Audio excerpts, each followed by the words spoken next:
সুপ্রিয় দর্শক আসসালামু আলাইকুম, welcome back to my channel. আজ শেয়ার করছি স্পাইসি এবং মজাদার একটা রেসিপি, চিকেন লেয়ার সিঙ্গারা। তো চলুন মূল রেসিপিটি শুরু করা যাক। কিন্তু তার আগে যারা আমার চ্যানেলটি এখনও সাবস্ক্রাইব করেননি, এরকম আরও মজার মজার রেসিপি পেতে প্লিজ আমার চ্যানেলটি সাবস্ক্রাইব করে পাশে থাকার বেল বাটনটি অন করে দিন, পরবর্তী ভিডিওর নোটিফিকেশন সবার আগে পাওয়ার জন্য। লেয়ার সিঙ্গারা বানানোর জন্য আমি এখানে নিয়েছি 2 কাপ পরিমাণ ময়দা, দিয়ে দিচ্ছি পরিমাণ মতো লবণ,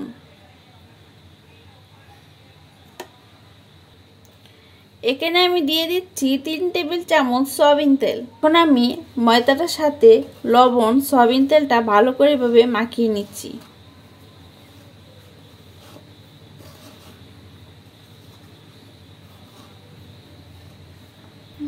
তারপর এখানে দিয়ে দিচ্ছি কালো জিরা,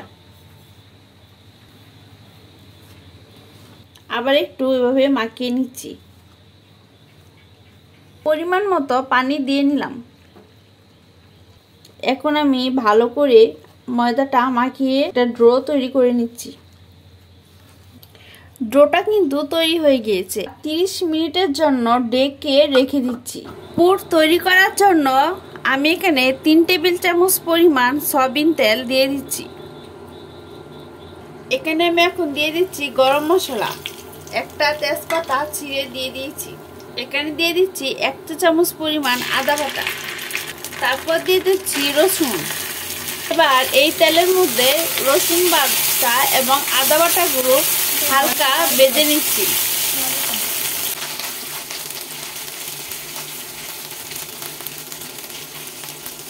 তারপর দিয়ে দিচ্ছি মোটা করে কেটে রাখা পেঁয়াজগুলো।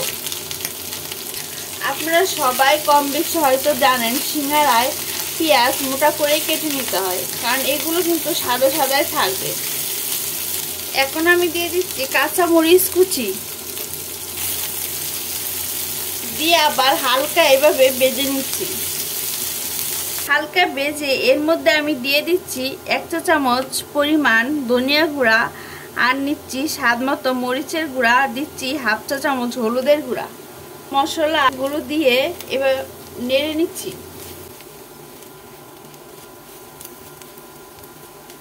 অল্প একটু পানি দিয়ে দিচ্ছি। পানিতে দিয়ে কিছুক্ষণ অপেক্ষা করছি।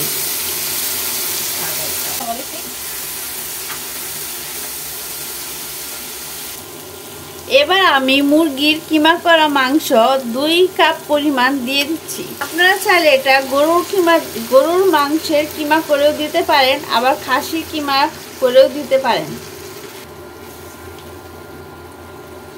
মাংসটাকে এভাবে ভালো করে নাড়াচাড়া করে নিচ্ছি। দিয়ে দিচ্ছি পরিমাণ মতো লবণ, আবার একটু ভালোভাবে এভাবে লবণটার সাথে মাংসটাকে মিক্স করে নিচ্ছি।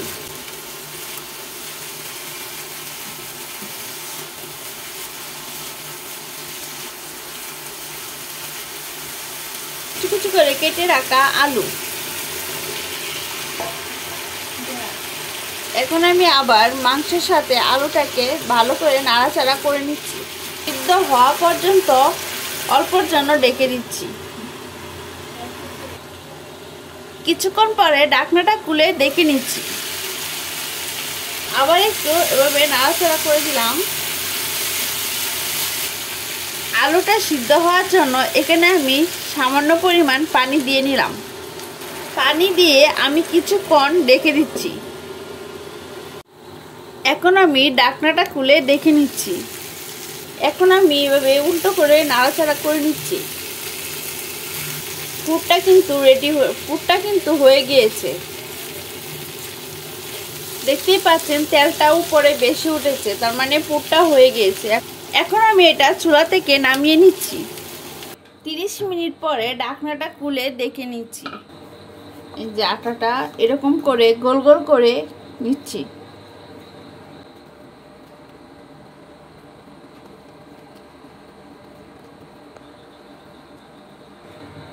পিড়ার মধ্যে হালকা তেল মাখিয়ে নিলাম। আটা ইউজ করা যাবে না।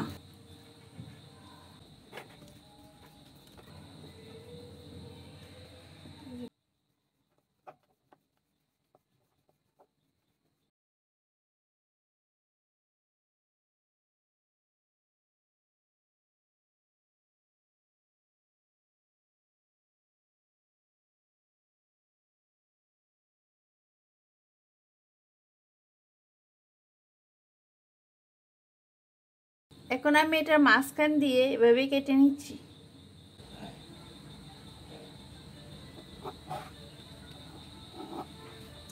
তারপর লম্বা লম্বা করে এভাবে কেটে নিচ্ছি।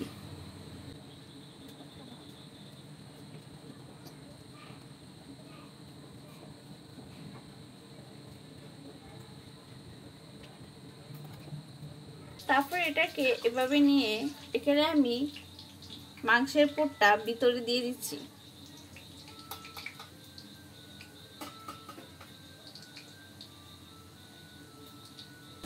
এখন মুখটাকে এভাবে ধরে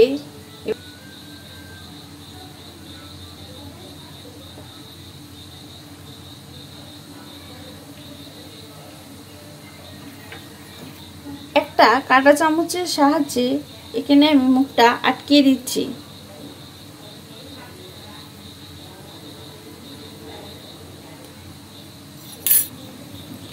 আমি এখানে একটা পাতলা রুটি বেলে নিচ্ছি।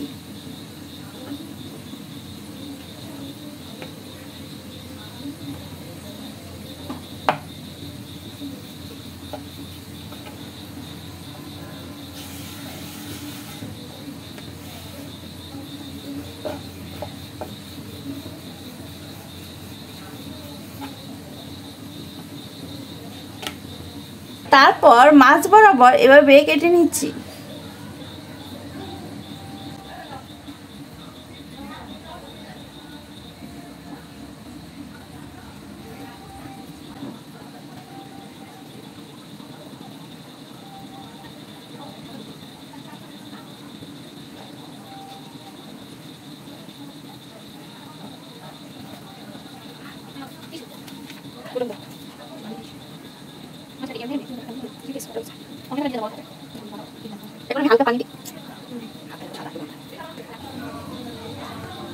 এখন আমি হালকা পানি দিয়ে দিচ্ছি। হালকা পানি দিয়ে এভাবে হাতের সাহায্যে ব্রাশ করে নিচ্ছি। তারপর এই পিসটা অপর পিসটার উপরে দিয়ে দিলাম। আর একটু পানি সাইড দিয়ে এভাবে দিয়ে দিচ্ছি।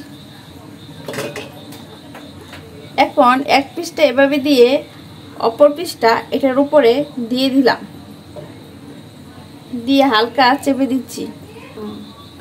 এখন আমি হাতের মধ্যে নিয়ে মাংসের পুরটা এটার ভিতরে চেপে চেপে দিয়ে দিচ্ছি। তারপর এরকম করে নিয়ে এভাবে দিয়ে একসাথে মিক্স করে দিচ্ছি। মুখটা এভাবে লাগিয়ে দিলাম। কাঁটা চামচের সাহায্যে মুখটার মধ্যে নকশা করে নিচ্ছি। এভাবে আটকে দিচ্ছি আরো যেন না বের হয়। এখানে আমি কয়েকটা সিঙ্গারা বানিয়ে রেখেছি। চুলায় আমি পরিমাণ মতো সয়াবিন তেল দিয়ে নিয়েছি। তেলটা কিন্তু বেশি গরম করে নেওয়া যাবে না, তাতে কিন্তু সিঙ্গারাগুলো ভিতরে হবে না, উপর দিয়ে কালার টিকি হয়ে যাবে। এখন আমি সিঙ্গারাগুলো একটা একটা করে দিয়ে দিচ্ছি। চুলার তাপটা লোতে রেখে আমি কিন্তু সিঙ্গারাগুলো ভেজে নিচ্ছি।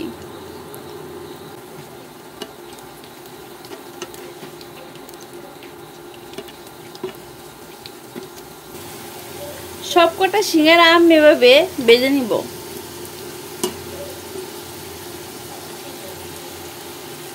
আবার একটু উল্টে করে নিলাম, উল্টিয়ে দিচ্ছি। সিঙ্গারার কিন্তু একটা সুন্দর কালার এসেছে, দেখতেই পাচ্ছেন।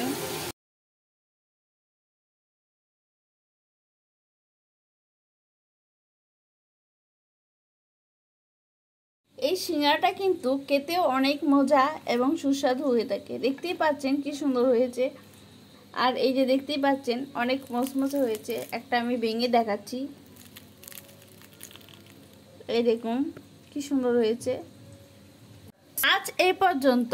পরবর্তীতে কোনো নতুন ভিডিও নিয়ে আসবো। সেই পর্যন্ত সবাই ভালো থাকবেন, সুস্থ থাকবেন। আল্লাহ হাফেজ।